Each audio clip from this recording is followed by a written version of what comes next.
This is QB Unfiltered. I'm Coach Keith Simons. This is my take today, this past weekend's NFL playoffs. Okay, these are my observations on the 4 games that went down this past weekend. I'm going to start with Saturday's games, and the first one was Houston going to Baltimore. The Ravens win it 34-10.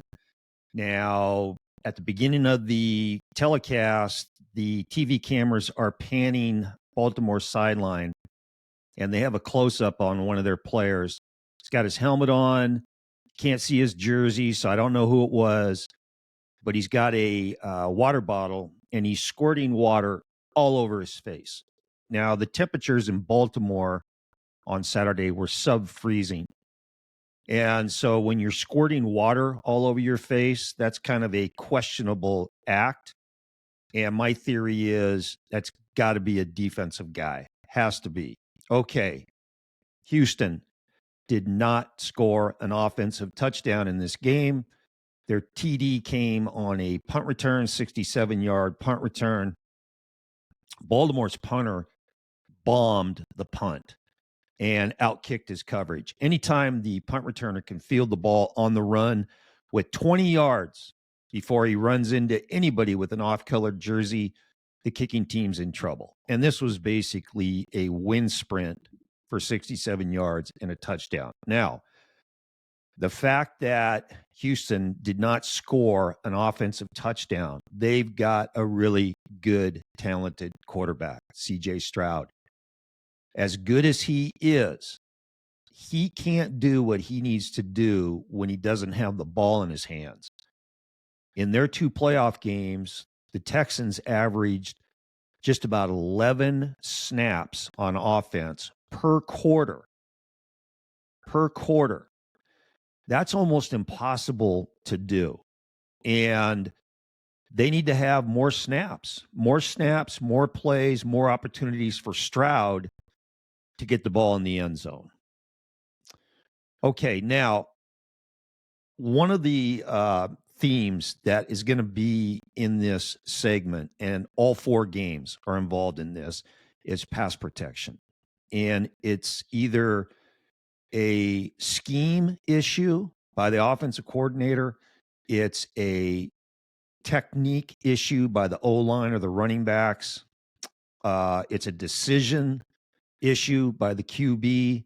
I'm not sure, but there were some questionable pass protection scenarios that played out. This one happened to Houston twice in the game, and it was the same scenario. And it went like this. And the first time it happened was in the first quarter. C.J. Stroud's in the gun. They've got the camera in the end zone with a close-up of his face. And before he can start his cadence, he's glancing out to the left. Now, I'm watching the game with my wife, Stephanie, and I said to her, wow, he's either tipping which way they're running the ball. He's either tipping that that's where he's keying if they're throwing the ball, or he knows something's coming off the edge in the form of a blitz. So sure enough, they snap the ball. Here comes a space defender for Baltimore, blowing right off the edge, untouched, gets in Stroud's face, forces him to throw the ball away. So you go back and you look at what they did when the ball was snapped. First of all, their running back was on the right side. He stayed on the right side, okay? Secondly, they didn't adjust their offensive line to pick that guy up. There was no slide. They didn't move anybody. They didn't move the back over to that side to block him, and they didn't throw hot on the play. So before the ball was snapped, Stroud knew the guy was going to show up as an unblocked blitzer, and they snapped the ball anyway.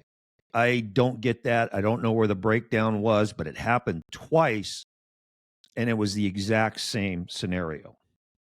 Okay, I've got a problem with NFL OCs in the fact that when they run a play that is a gash play, it picks up chunk yards, you never see it again. You never see it again.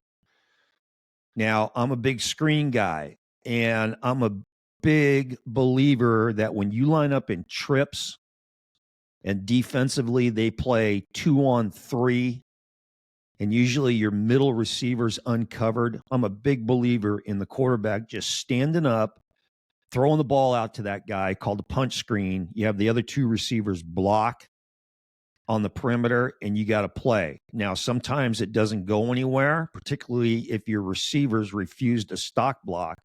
But if they do their job, that's a play that's a chunk play.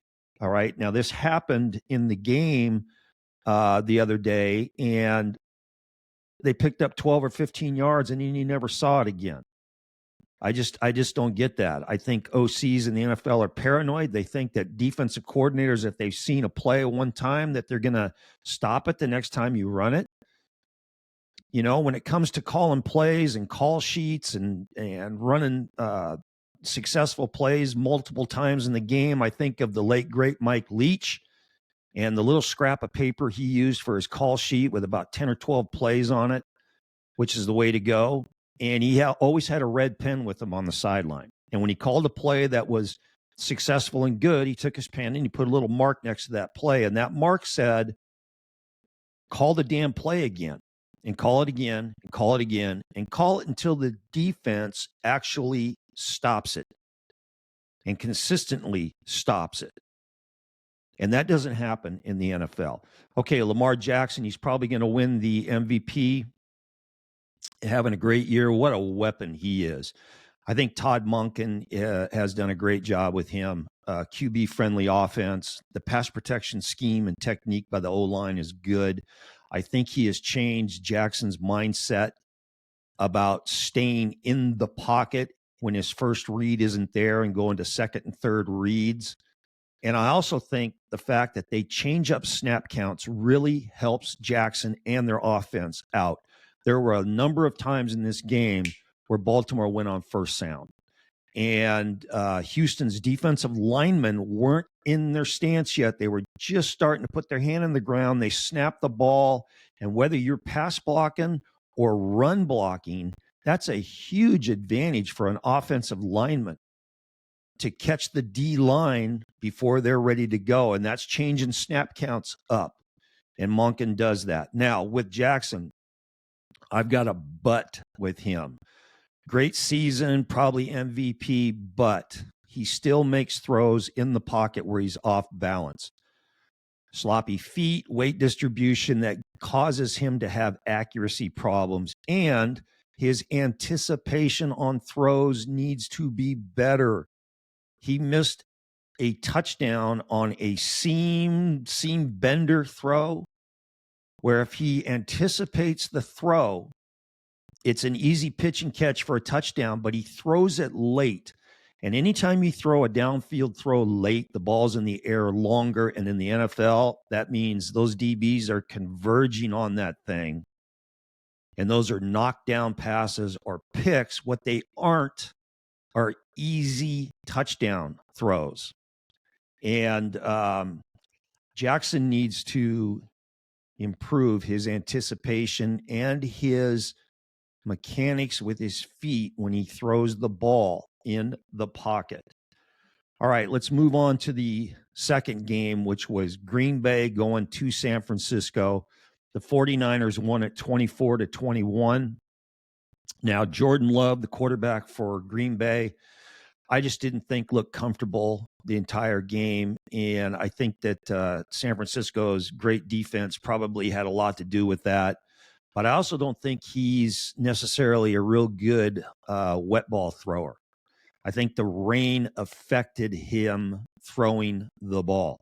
Some quarterbacks can handle the rain really well. Some guys struggle with the rain. He just didn't look comfortable. That last decision he made in the game on the pick was brutal and total inexperience by him. Total inexperience. He will not make that mistake next year moving forward. But he should have thrown the ball away or pulled it down and ran. He had a bunch of field in front of him, but you don't throw the ball late in the middle of the field across your body. Just throw it up and hope for something good to happen. Not a smart decision. Now, the 49ers and Brock Purdy, when they needed a clutch drive, they got one there at the end of the game. he made some big time passes in that drive. McCaffrey obviously was a big part of that drive. I got to make a comment though on Jonathan Owens' effort on the tackle on the game-winning touchdown by McCaffrey. Owens had a great opportunity to make the tackle on like the 2-yard line. And you never know what's going to happen then if you force the 49ers to snap the ball again and again. But instead of coming in and using defensive fundamentals when you tackle somebody around the legs, he just came in with some bullshit shoulder tackle, and every NFL running back is going to run right through that, which is what McCaffrey did. And there were a couple of times, well, more than a couple of times in these games this weekend where some defensive effort and technique in tackling were kind of head scratchers. I don't get it. San Francisco is going to be tough to beat at their place. They got a good football team. I'm not sure that Purdy can get them over the hump. I think that they're going to have to rely on their defense to take down Detroit. So let's move to Sunday. And what I think was the best game of the weekend, and that was Tampa Bay at Detroit. The Lions won it 31-23. And the first thing I want to say about this is I always watch what the quarterbacks are doing on the sideline. I'm interested to see what they do off the field. Okay, when they're not out there in the huddle or at the line of scrimmage, whatever, what they're doing on the sideline. So Jared Goff at the beginning of the game, he's out at midfield for the coin toss. He comes back over to the sideline. The cameras are following him now. He goes right to the bench and he picks up a bottle of something and takes the towel that's in the front of his pants and he squirts whatever this liquid was on the corner of that towel and he rubs the towel together. Now, what was he squirting on there? Was it water? Was it some sort of sticky substance that increases grip when you're throwing the ball? I think that if you polled all the NFL quarterbacks and you made them tell you the truth, lie detector test, they would admit that they are doing something, either with the towel, something on the sideline, in their socks, I don't know, under the back of their helmet to give them some grip in throwing the ball. Every QB does that. All right. Both quarterbacks in this game were fun to watch. Baker Mayfield, let's start with him. You can say what you want about him. He's arrogant. He plays with swagger. He's a shit talker. He gets under his opponent's skin like no other quarterback. And that's a good thing because his teammates feed off of that.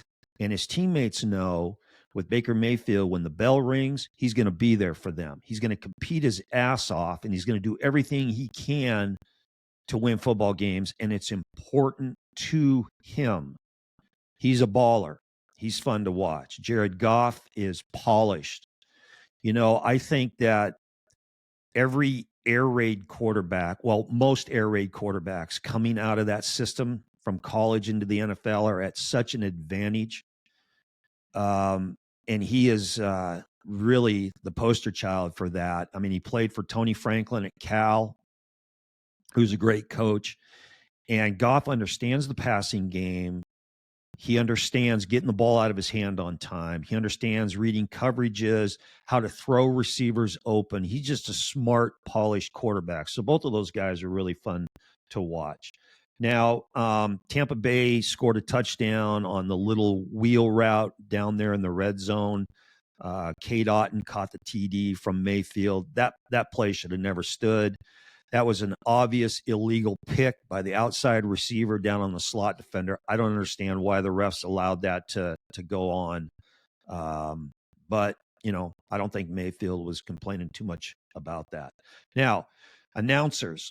I think Troy Aikman and Tony Romo do a really nice job with their analysis of these games. Chris Collinsworth drives me nuts to the point where a lot of times I'm asking myself, hey, Chris, are you watching the same game I am? And some of the stuff he says, I mean, this guy played in the NFL for a number of years and he was good as a receiver. What an opportunity to say intelligent things about the position you played in the NFL. But in this game, Mike Evans, and we'll get to more about him later on, but Mike Evans drops a ball that Mayfield puts right on him, helmet high, perfect spiral, boom, hits him right in the hands. The ball pops up in the air and it's picked. Collinsworth says, it's okay to drop a ball if you're a receiver, but if you're going to drop one, make sure the ball goes down in the ground and doesn't pop up in the air. And I'm like, what the hell are you talking about? It's not okay for receivers to drop balls. And Mike Evans gets paid millions of dollars to not drop balls, especially balls that hit him right in the face. So don't be saying stuff like that, Chris. It's really irritating. All right. Another theme of this weekend or any weekend in any game, it doesn't matter whether it's high school, college, or the NFL. Defenses can't account for the running back in the passing game. Whether that guy's running a shoot route, which is an arrow to the sideline, he's running a check down route, he's running a choice route, he's running a swing route. Defenses can't account for him. And every time you see a quarterback throw the ball to a back in the NFL, it's a chunk play. It's a chunk play, but you don't see it enough. You don't see it enough. I'll talk more about that on other shows. I think that Josh Allen and Jared Goff and even Mayfield to a certain extent, but those first two guys do a hell of a job checking the ball down to their back. And you always tell your quarterback, always know where your back is. So you get QBs that try to force the ball downfield when coverage is bailed underneath those throws, and you got a running back standing 4 or 5 yards off the line of scrimmage all by himself right in front of the QB, and guys don't check it down. And these quarterbacks this weekend check the ball down to the back. And what happens when you do that? He catches the ball and runs for a first down, or he runs for 5 or 6 yards, and you keep the drive going. Throw to your back. Defenses can't account for him.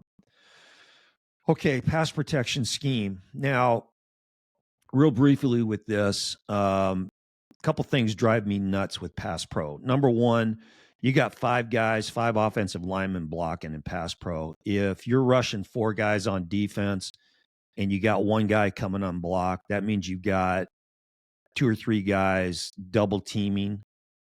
That drives me crazy. You should never have a situation where you've got 5-man protection plus your back, so you got a 6-man protection, and you've got a defensive lineman that comes unblocked, and you're double teaming other defensive linemen. All right. The second thing is that drives me crazy, and this is, I think, suicide, is when you full slide your line and put your back on the D end. You might as well tell your quarterback, hey, listen, we're calling a pass play with the protection where you're going to get your ass handed to you, because running backs can't block defensive ends. Running backs this weekend showed they have a hard time blocking blitzing inside linebackers. Okay, there were 4 or 5 times in this game where the running backs got the quarterback sacked because they whiffed on pass pro. They made it look good, like they were attempting to block the guy, but they drop their head and dive into the ground, and linebacker plants his helmet in the QB's chest. Come on, running backs, be a football player. And pass block. Okay, getting back to the protection scheme, here's the other thing.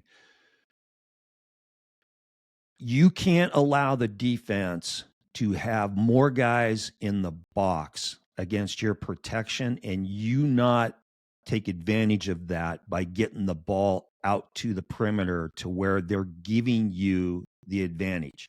Example, Tampa Bay's in no backs, empty. They got 3 receivers to the right, 2 to the left.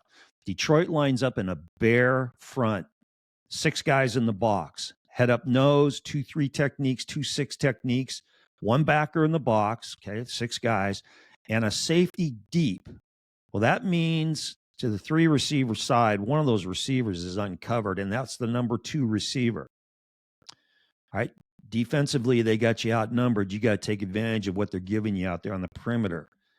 Tampa Bay doesn't do this. So instead of Mayfield just standing up and throwing a punch screen to the number 2 receiver and letting his 2 other buddies out there stock block, and they got to play, they try to run a route scheme where Mayfield takes a regular drop.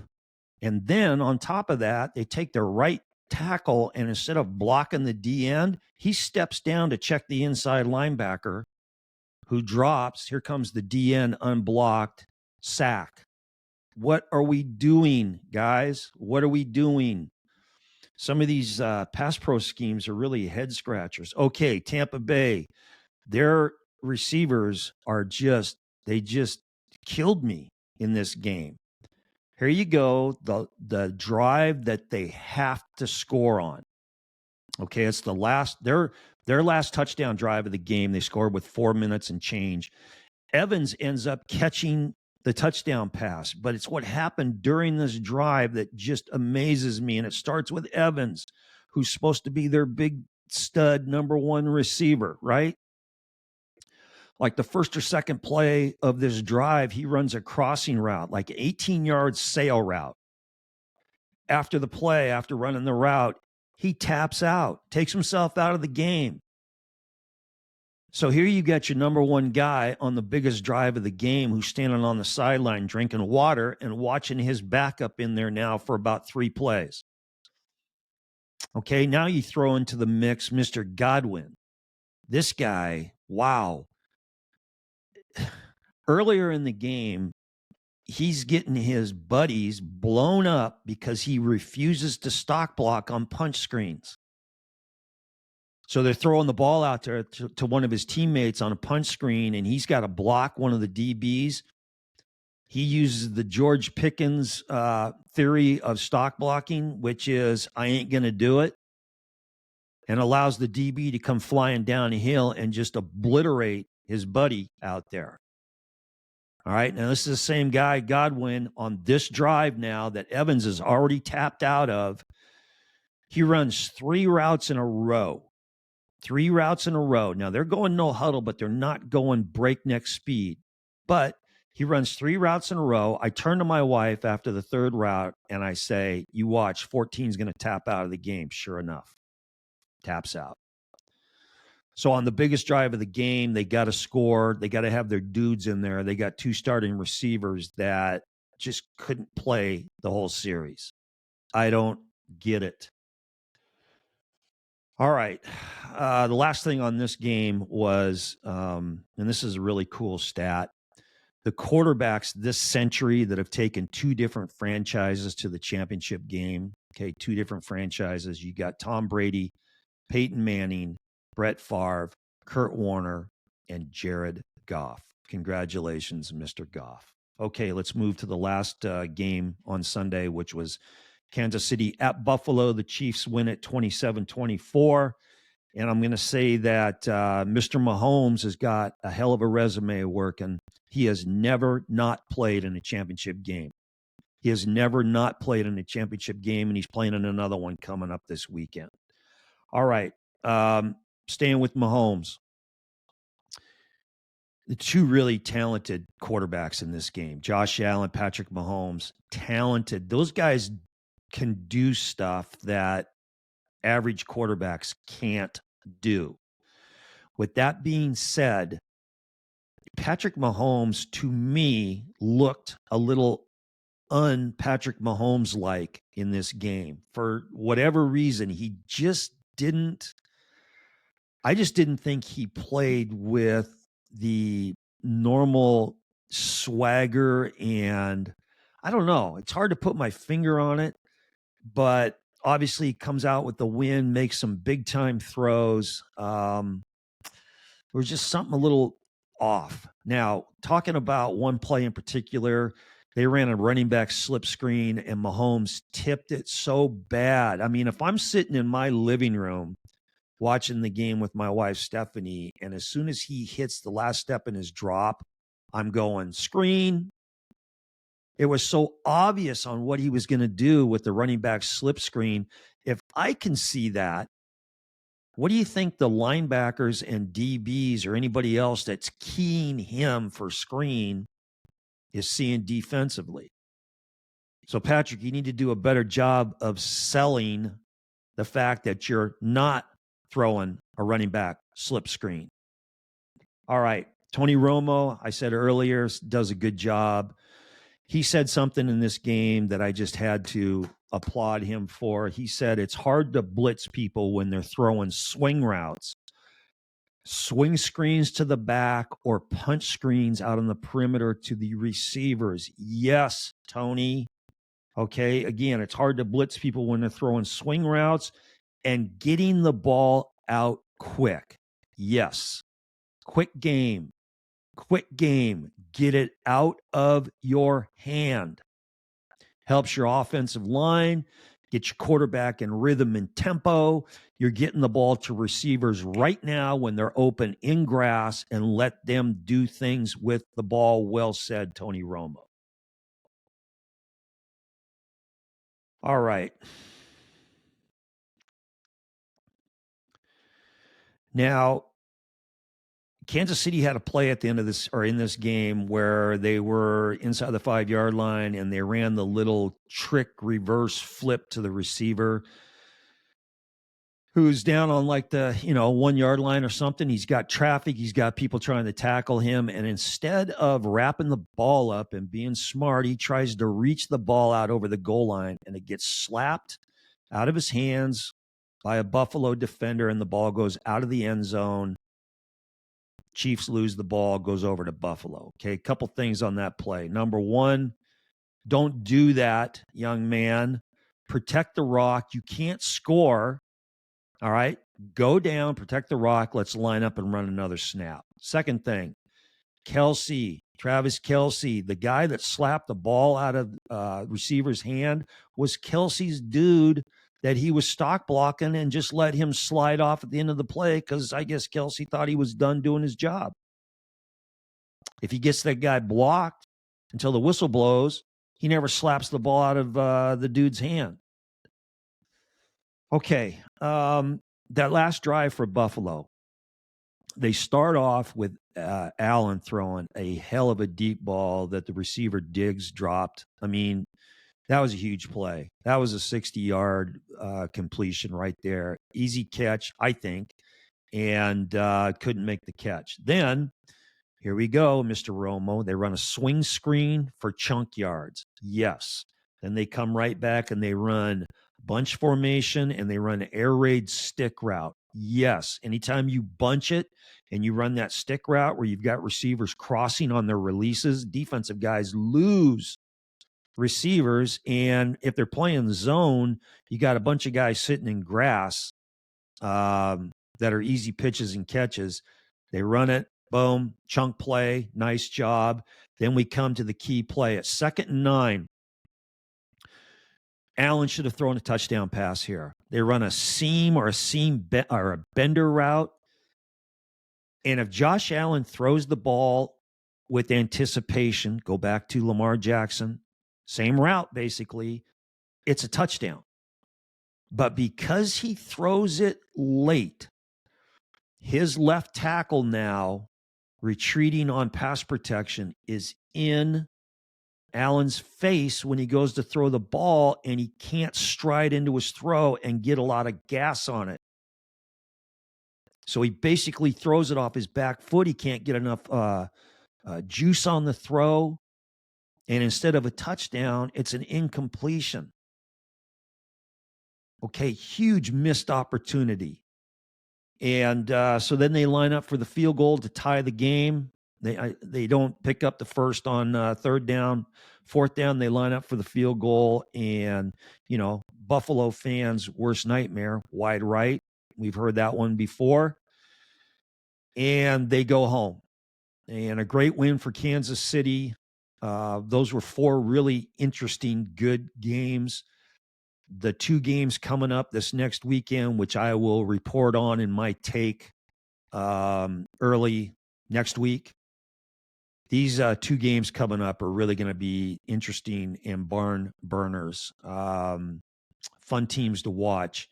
And those are my observations on the games that they just played. This is QB Unfiltered. And remember, always throw the ball short to guys who can score. See ya.